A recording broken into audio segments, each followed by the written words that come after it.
All right, good morning. Welcome to our first installment of the book of Exodus. And I want to extend my appreciation to Gary Jones for filling in for me last week.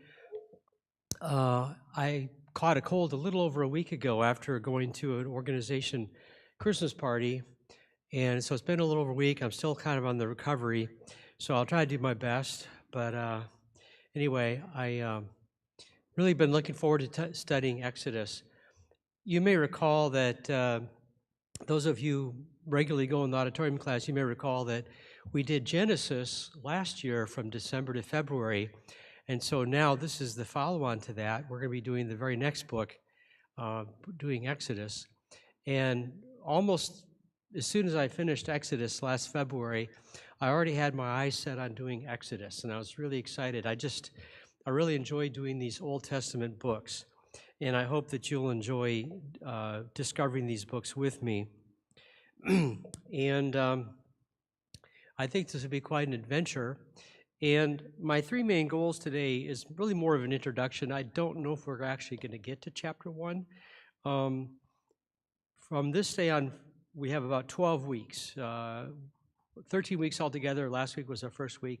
So we have about 12 more weeks. And on the average, it's going to be roughly 3 to maybe 3.5 chapters a week if I average. I'm probably going to load up more on the first part of Exodus because when you get into the later part of Exodus, a lot of it is looking at a lot of detail about the dimensions of the different items that make up the tabernacle and the furnishings. And there's not a lot of what I would call theology there. In the big picture, yes, there is, but in the details, like when somebody says, I want you to cut this board 12 feet by 18 inches or something, there's just not a lot there. So that part we could probably go a little faster towards the end. It does get a little repetitive because they give like the instructions for how to build the ark, the design, and then there's a few more chapters where they actually talk about the construction of the ark, and so it tends to be a little bit overlapping there. And I think, anyway, this day I want to spend mostly on three main goals here, and that's describing the enduring relevance of the book, which I'm about to get into in a little bit. Also, I just want to introduce some of the key features of the book when you get into Exodus. I think you get more out of it if you know a little bit about the context and what the main topics are and the goal and so on, the themes, and then also a preview of the events recorded, just real briefly an overview. And I'm sure most of you are pretty familiar with what Exodus is all about. So that being said, let me go ahead and get into an overview. And I'm hoping, hopefully that's big enough for you to see. But let's put this a little bit in context before we just dive in. I don't want to necessarily take anything for granted. Most of you have probably been around for a while, but we may have some visitors or people that are not that familiar with the Old Testament books. So let me do a little recap. There are 66 books in the Bible altogether. 39 of them make up what are called the writings of the Old Testament, which are things that happened prior to the advent of Jesus Christ into the world. So there's 39 books, and you can see it's almost like a library of books, and it's not really arranged so much by chronological order as it is in like subject matter, or maybe even more so like the type of literature that it is. So you can see the first 5 books there are called the Law, and the second group of books are called History, although I will say even in the books that are called Law, like Genesis and Exodus, there is a lot of history there, okay? But it's just collectively we call the first 5 books the Book of Law, and of course Exodus is the second of the 5 books in there. And then after the books of history, we have what are called poetry, not necessarily rhyming poetry, but it's more giving vent to emotions and a lot of figurative language. And so you have, even Job is considered part of the poetry. It's like prose. And then the last main division is the prophets, and you have your 5 major prophets, and then you have quite a few of what are called the minor prophets. So not that they were necessarily less important, just mostly it was just that their books are shorter. So that's where Exodus fits in to this. So I want to zero in a little bit now on those 5 books of the law. Let's see if my clicker will work. There we go, the 5 books of Moses. Well, to the Jews, the first 5 books are known as the Torah. And I imagine somewhere in your life you've heard people make reference to the Torah. And when they say that, they're just talking about those first 5 books. And in Hebrew, the word Torah just simply means law or teaching. And for us as Christians, people in the West, we generally refer to it by the Greek name of Pentateuch, which means 5 books. Kind of makes sense. And those 5 books are Genesis, Exodus, Leviticus, Numbers, and Deuteronomy.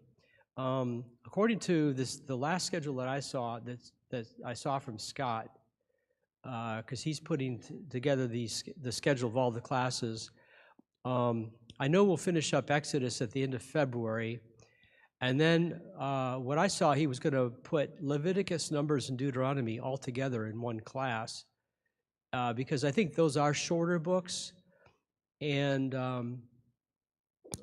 I don't know if it's necessarily going to be a year from now. I mean, last thing I looked, it might be next summer. So I don't know. That's up to Scott. But I just want to let you know that it looks like we're going to be progressing through those 5 books. And of those 5 books, Genesis is really in a class by itself, because that's all about everything from creation, gets you from creation of the world to how the children of Israel wound up in Egypt in the first place. Because actually, Abraham and his forebears actually came from Mesopotamia. They came from what is now modern-day Iraq. And somehow Abraham and his descendants found themselves in what is now Israel, and eventually all the way to Egypt. So you wonder, between really, in Genesis alone, you find out how you get from Mesopotamia all the way over to Egypt, all in one book. And then Exodus just picks up the story where Genesis left off. And I'm going to go back and forth. I'm going to talk about Exodus and the Exodus, okay? When I talk about Exodus, I'm talking specifically about the book of Exodus. But when I talk about the Exodus, I'm talking about the entire 40-year period of wilderness wanderings. It was not the original intent for them to take 40 years. It normally doesn't take 40 years to go from Egypt to Palestine. But I'm sure as you know the story, there's always a fly in the ointment, right? There's always a snag that kind of messed things up.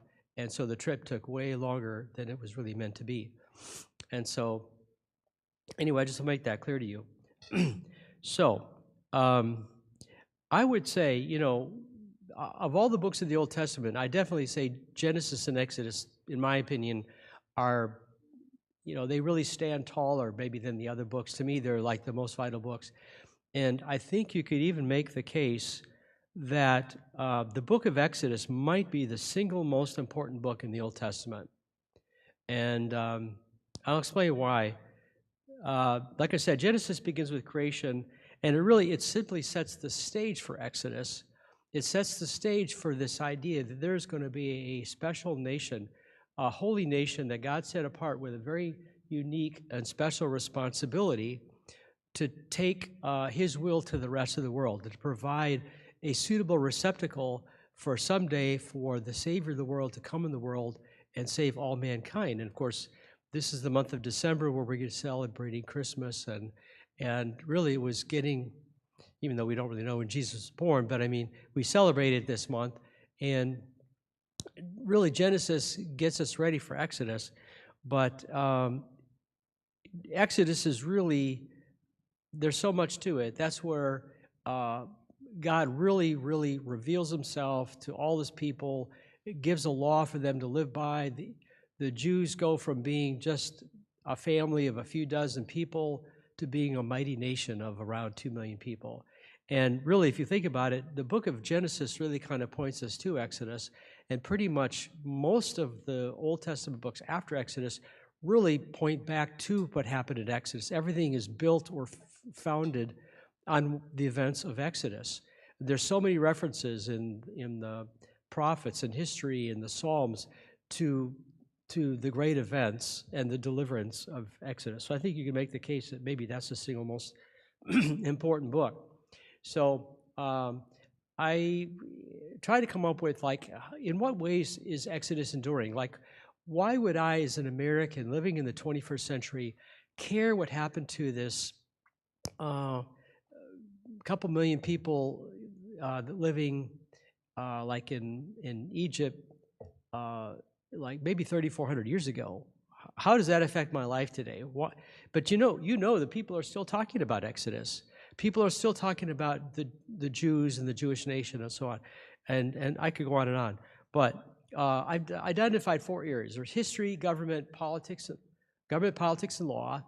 Number 3 is culture, and then religion, which probably sounds kind of funny. Like, how can we talk about Exodus and not talk about religion? But I'll explain a little more about that as well.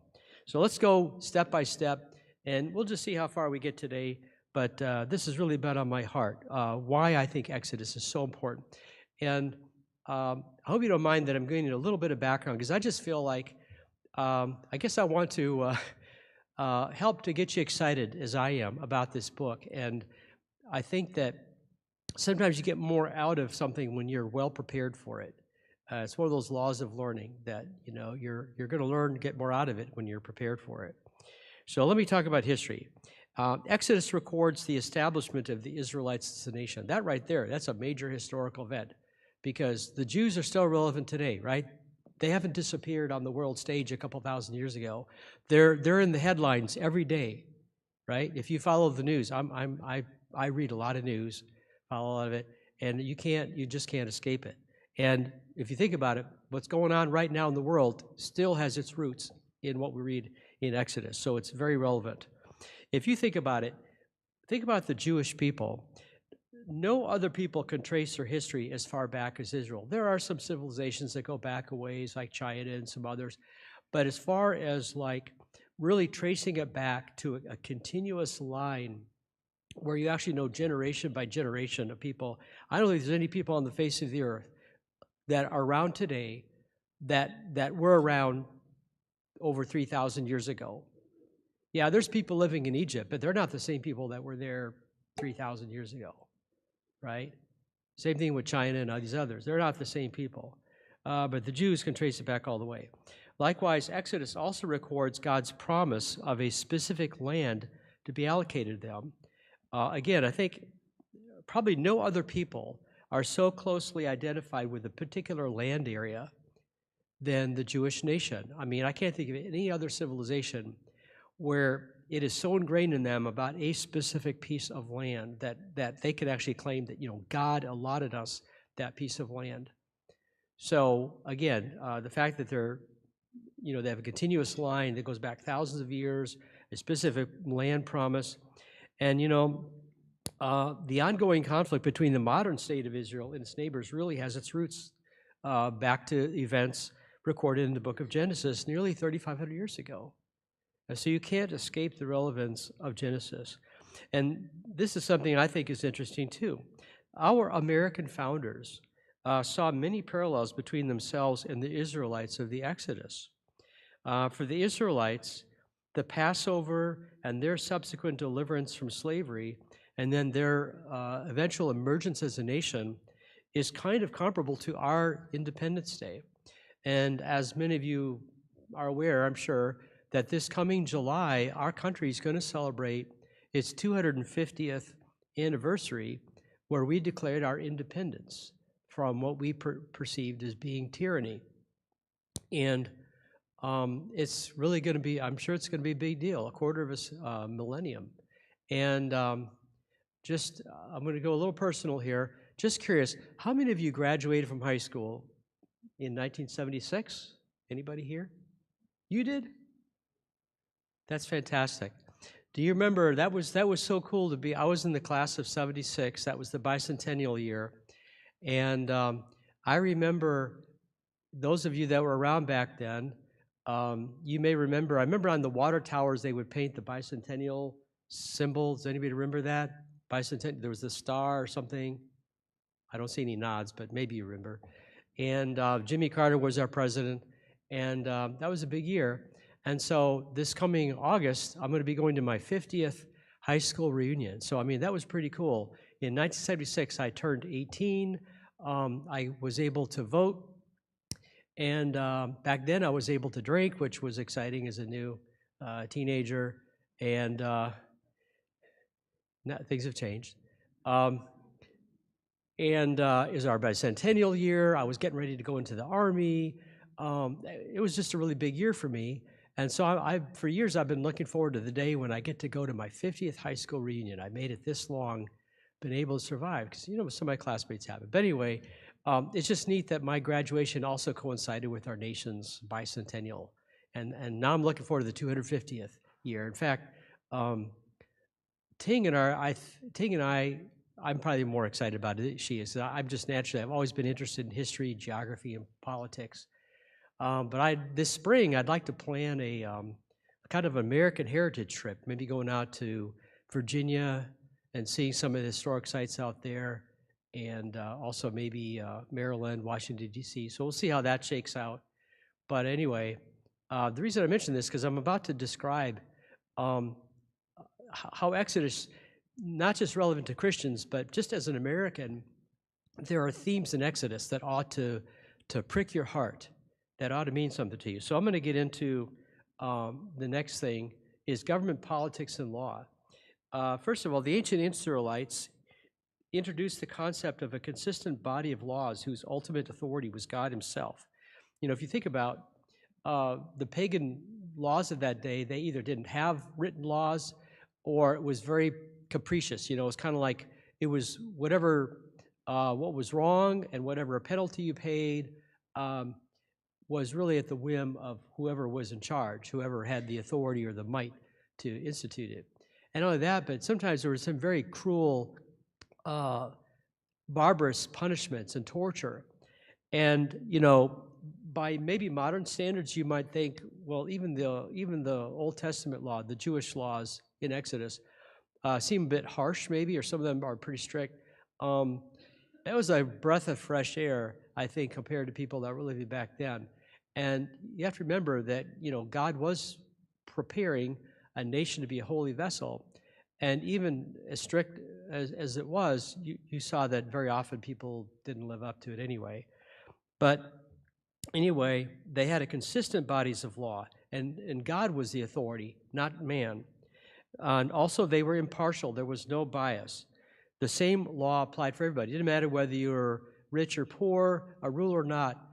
That's one of the things that was the hallmark of it, and that's what's really embedded in our American justice system. And we know sometimes humans being humans, things don't always work out right, but ideally, that's what our justice system is based on. It doesn't matter who you are, everybody has to answer to the same law. It's not subject to the whims of whoever the ruling class is or whatever is popular at that time. Also in this law, it sets limits, it prescribes punishments, and even allows for some restitution. Because I think when we do something wrong, we all like to try to make things right, if possible. And there are also expectations and consequences were known in advance. You didn't have to guess what was right or wrong. You knew already. You were told. And the book of Exodus continues to inspire and guide nations even to this day. Many legal systems today, I think, are founded on the principles in Exodus. The Ten Commandments and other laws continue to be the foundation of law even in the 21st century, which kind of makes me think about it. Here it is, something like 3,400 years after Exodus, and we're still having arguments whether we should have the Ten Commandments in classrooms. I don't think anybody's arguing whether we should have like the Code of Hammurabi or the law of the Egyptians or whatever. But isn't that amazing? In America, in the 21st century, we're still talking about the Ten Commandments and whether or not we should have them. And just the fact that we're even discussing them at all today tells you the power of this book and the everlasting legacy of this book. And as I said, next July, our country is going to be celebrating 250 years as a nation. Our founders saw many parallels between the establishment of our American Republic and the Hebrew Exodus. And I want to direct your minds to this article. I don't have time to read the whole article, but I really enjoyed it. It's called Exodus and American Nationhood. It's written by Dr. Leon Cass and published in the Wall Street Journal in 2021. All right. So what I'm going to tell you, some of this is direct quotes, some of it's paraphrasing. So I hope you bear with me, but I think I edited to try to get to the gist of why Why Exodus is so important to us as Americans. He says many great thinkers have studied Exodus for its political wisdom. The laws inscribed in Exodus offered an alternative to the excesses of pagan practices. They ensure human decency, they protect human dignity, they exhort righteous behavior, and they aspire to holiness. The principles involved such things as honoring God and treating others right, as well as fair and consistent application. These laws set moral and ethical standards for all people regardless of their social status, while setting limits on any cruel or excessive punishment upon the guilty. Having cast off the bonds of tyranny, these former slaves were to be molded into a kingdom of priests and a holy nation who would carry to all mankind the example of God's way for a better life. In fact, you may recall Peter in one of his writings. He's talking to Christians, but he refers to us as how we're supposed to be a kingdom of priests and a holy nation. But that was originally spoken of to the people of Israel. So what can modern Americans carry away from this old story? Thoughtful people have long detected numerous parallels between the United States and biblical Israel. We, too, owe our origins to an escape from despotism and a desire for religious freedom. We, too, are a particular and a distinctive people with a universal creed. In announcing our birth, we declared that all men are created equal, that they are endowed by the Creator with certain unalienable rights, and that's enshrined on our Declaration of Independence, but it has its roots in Exodus. We, too, have a national law. We call it the Constitution, approved by the consent of the governed, of the people. And we know sometimes we've had a few, not just a few, we've had some stumbles along the way. Sometimes we have these wonderful, lofty ideals that were wonderful, but they were created during a less than perfect time. And we know that our country has fallen short here and there. It's been a while to try to live up to those lofty ideals. And when in the mid-1800s our union was challenged, we preserved it through a bloody civil war, so that President Abraham Lincoln said that this nation under God shall have a new birth of freedom. So many people died trying to ensure that other men were free, which I didn't plan on this, but I don't know if you've ever seen the movie Gettysburg, but there's a scene in there. There was a professor from Maine, Joshua Chamberlain, and I wish I could show you the whole scene, but he said, well, anyway, there were some men that were like caught deserting, and they wanted to go home, and they were about to fight a big battle, and he basically said, guys, we really need you. And he gave this very moving speech trying to move them. And one of the things he said in his speech, he said, you know, people fought wars for glory, for money, for power, for land. But he said, I don't know, it's very touching to me. He said, this is the first time that people have ever fought a war to make other men free. And I think that's a very powerful, and he said that. This is a real story. And it kind of, again, harkens back to Exodus, because Exodus is all about people being free and living under a holy God. And then for most of its history, America has been a nation that's characterized by its reverence from liberty. I mean, from the time you're a kid, Americans are instilled with this love of freedom and liberty and protecting it jealously. Like the Israelites at Sinai, the pilgrims aboard the Mayflower, seeking to serve God, agreed to enter into a covenant that bound them together as one people even before they reached the new land.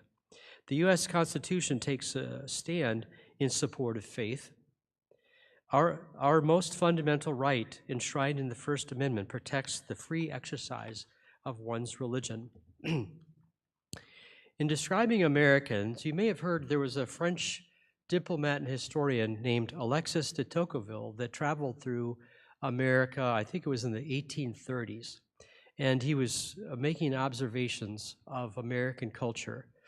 And he noticed that Europeans and Americans, they were just different. Americans were just kind of different, their mindset, the way they thought.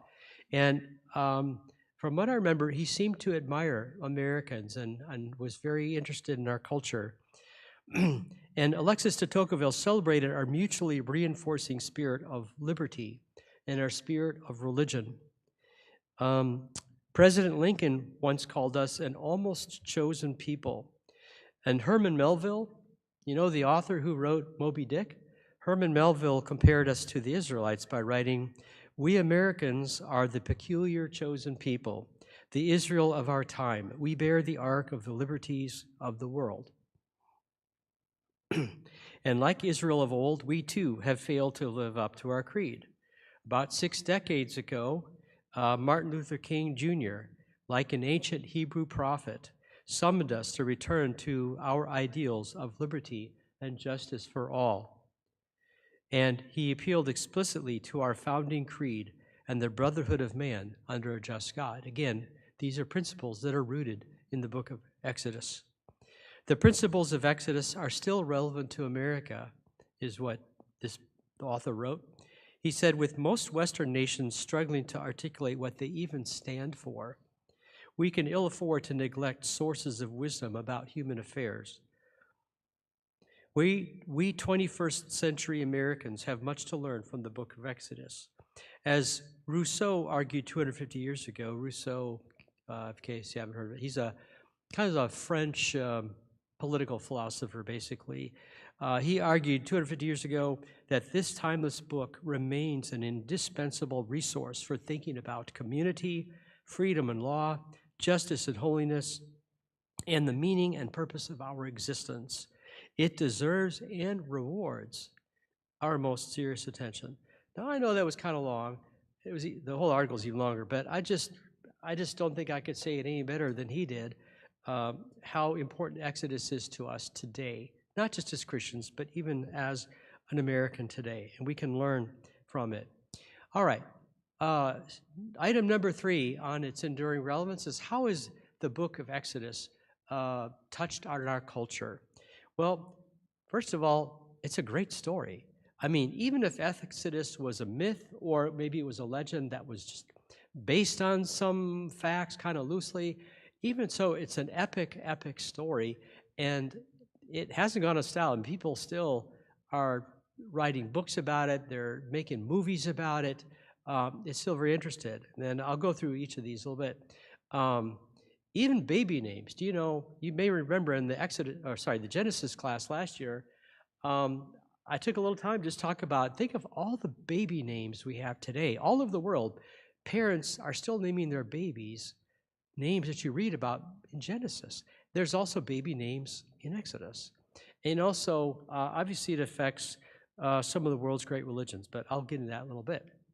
So first of all, movies, probably by now, somewhere in your life, you've either heard of the movie The Ten Commandments with Charlton Heston, or you've seen it.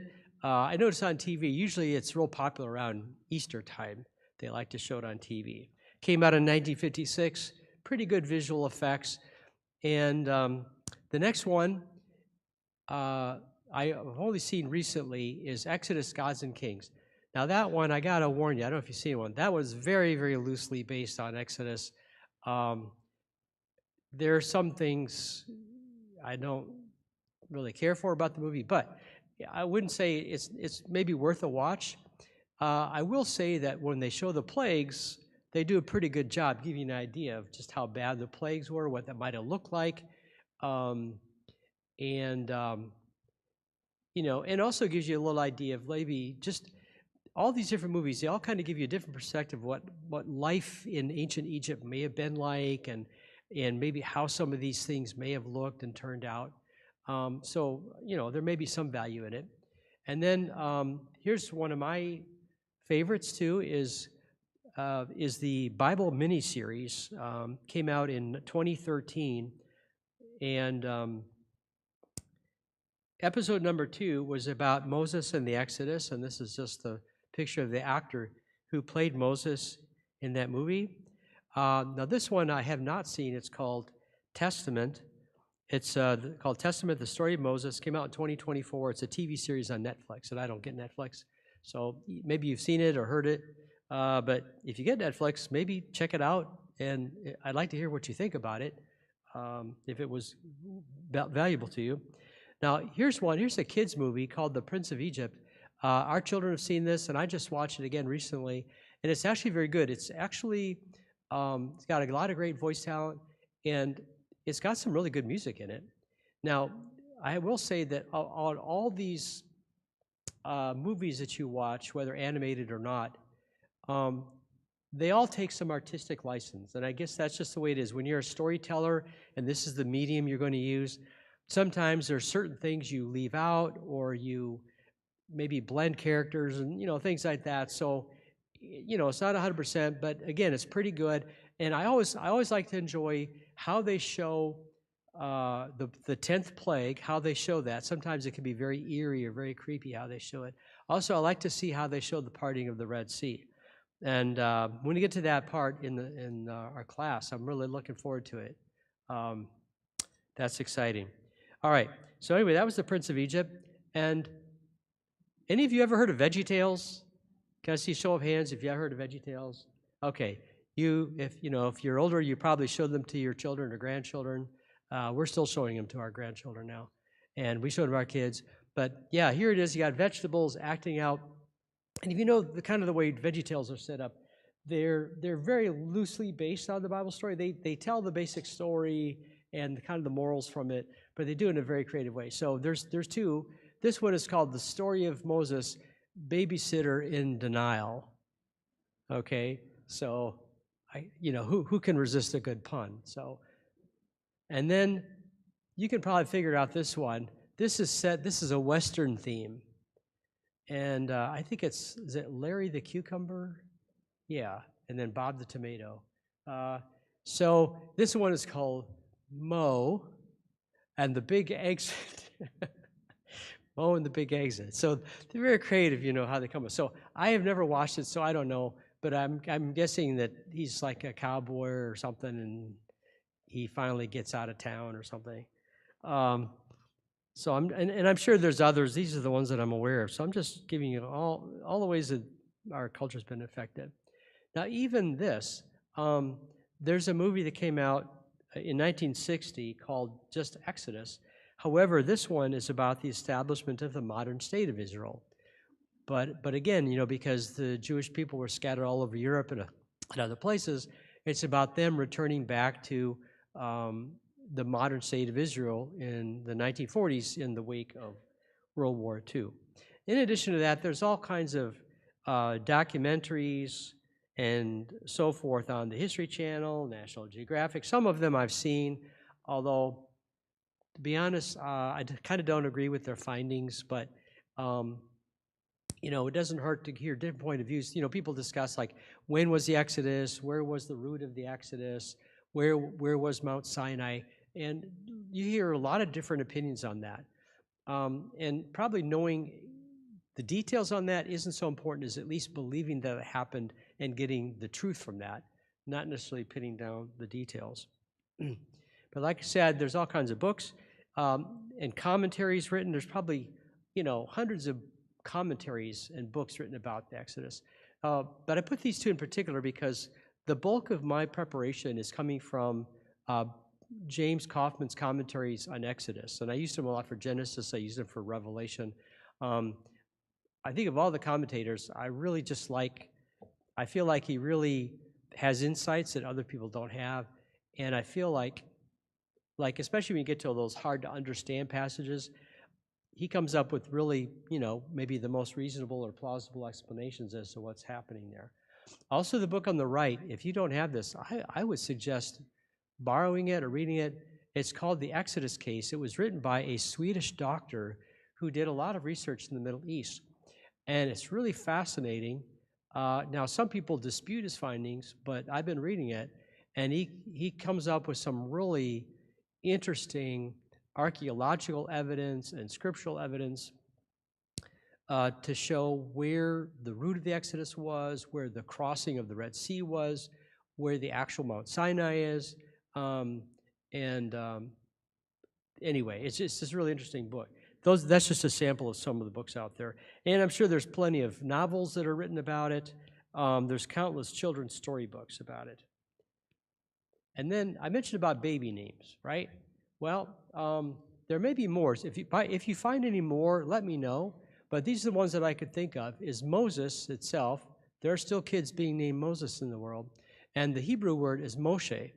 Now, one that stands out, if you've been around since the 1960s or longer, and if you follow the news at all, you may recall there was a famous Israeli politician named Moshe Dayan.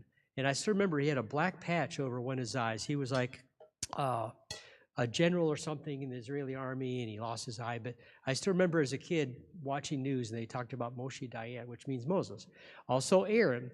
Not only is Aaron a first name, Aaron can also be a last name, like Hank Aaron, and there's a lot of people named Aaron. Then there's Miriam. There's Jethro. Who can forget Jethro Bodine on the Beverly Hillbillies? And also, there's another Jethro. Oh, well, I mentioned about my high school reunion. I was a teenager in the 1970s. One of my favorite musical groups was Jethro Tull, right? Okay. Bungle in the Jungle and Aqualung and all that stuff. All right. And then Rule. Now, that's not a real popular name, but I did have a geography professor at OSU whose first name was Rule. So, there are still people named Rule. And, of course, Joshua still remains a very popular name. It's really common to run into boys named Joshua. And there may be others. Like I said, if you know, now there are a lot of other names mentioned in Exodus, but they're not that popular for baby names. But if you come across some that I left out, let me know. All right. Okay, so I've talked about all the, a lot of different cultural features. Now we're on item number 4 on the enduring relevance. And, of course, I'm not going to get through all this. So, religion.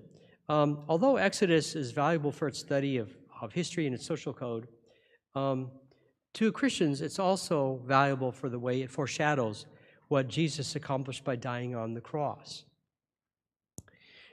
In a way, you might think of Exodus as being the gospel of the Old Testament. So like what the gospel is to us, that's what the Exodus is to the Jews. So, or another way of saying it, what the crucifixion, resurrection, and the establishment of the church are to the Christian, this is what the Passover, the liberation from Egyptian bondage, and the crossing through the Red Sea are to the Hebrews. And you have deliverance from slavery compared to deliverance from sin.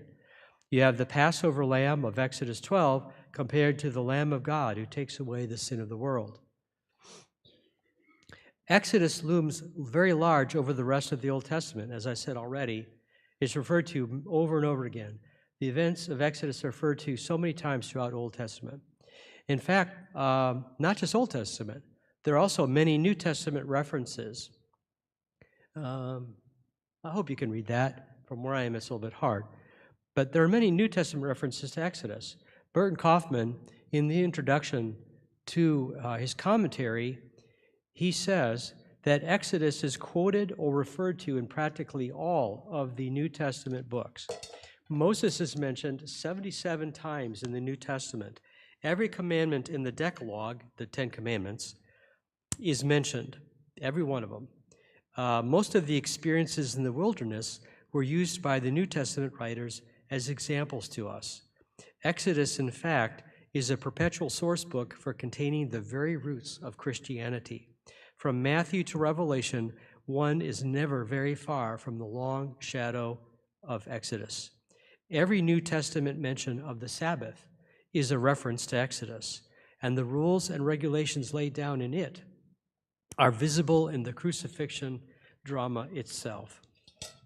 So I don't think I could have said it any better myself. Well, other ways, we have various hymns that are based on the Exodus story. Some, I think, are less known to us than others, but from my research I could find, there's Go Down Moses, Guide Me, O Thou Great Jehovah, I'm pilgrim through this barren land, When Israel of the Lord Beloved, He hideth my soul in the cleft of the rock, To Canaan's land, I'm on my way where the soul of man never dies. And that speaks to this idea that we'll get to later of the various types that the the Exodus, in some ways, mirrors our experience as in our Christian salvation. And then finally, on Jordan's stormy banks I stand and cast a wishful eye to Canaan's happy land where my possessions lie. And so it's, again, it speaks to this idea that it's like a kind of like a metaphor of looking into heaven. All right, well, let's talk about who wrote the book of Exodus. We got maybe 4 minutes. We can at least get started on this. There is very strong external and internal evidence that points to Moses as the author. Now, when we talk about, anytime you study a book, they often, scholars or whoever's teaching it will make reference to internal and external evidences. By external evidences, we mean things that support, like outside the book, things like archaeological evidence, historical writings, and so on, that support the fact of a person or event happening. And then the internal evidence are things within the book itself that support, like maybe they have knowledge that nobody else would have had, or the style of the writing or something. So let's begin with the external evidence. First of all, both Jewish and sources for thousands of years have attributed the book to Moses. I mean, there's never really been any doubt that Moses wrote it. Scripture itself points to Moses as the author of Exodus, as well as the other 4 books of the Pentateuch. Joshua attributes it to Moses. It says in Exodus, Joshua built an altar just as it is written in the book of the law of Moses, Exodus 20:25. And then he wrote there on the stones a copy of the law of Moses, Joshua 8:30 and 32. The book of Malachi, Malachi 4:4, the statutes and ordinances which God commands Moses in Horeb for all Israel is referred to as the law of Moses. The New Testament, there's probably many references, but the apostles, for example, when Jesus was gathering his apostles, Philip credits Moses with writing down the law, or the Torah, in John 1:45. Paul refers to the writings of Moses in Acts 26:22, Romans, 2 Corinthians. Jesus himself refers to Moses. And who's going to dispute Jesus? In Mark, Luke, John, he makes references. When Jesus refers to the passage about Moses in the burning bush and God speaking to him there, that's something that happens in Exodus. Jesus refers to that event, he refers to it as being in the book of Moses. In the parable of the rich man and Lazarus, Jesus refers to scripture references as Moses and the prophets. So that's the external evidence, and then we'll see how the time goes. I heard the first bell. Internal evidence. Well, as it says here, the book itself says that Moses wrote it. Over and over again, we see references to God telling Moses to write this down. Moses is also, he's the main actor throughout the book. I mean, of all the human beings, in the book, obviously Moses is by far the star from beginning to end. Who would be better prepared or qualified? I mean, he's the one who actually lived through all of these events. So he was the best qualified. Even though he chooses not to write in the first person, as in like I or me, the author writes as an eyewitness of the events and is apparently an educated man, and he's literate. Not many people back then were literate. In Acts 7:22, Stephen says, Moses was educated in all the wisdom of the Egyptians, and he was proficient in speaking and in action. Moses was in a unique position to be acquainted with the details about the history and culture of both the Egyptians and the Hebrews. In a sense, maybe it's one of the types of Jesus. Moses, in a sense, lived in 2 worlds. He was in the Hebrew world and the Jewish world. And so in a way, he was kind of unique, maybe in a unique position to be a mediator, kind of like Jesus was with us. All right? So I see that my time is up. And rather than keep you any longer, I'm going to stop here. I have a few more things to wind up on the authorship of Exodus and the various types of Exodus. And then hopefully next week, we'll actually dive into chapter 1. All right? Thank you so much for coming today.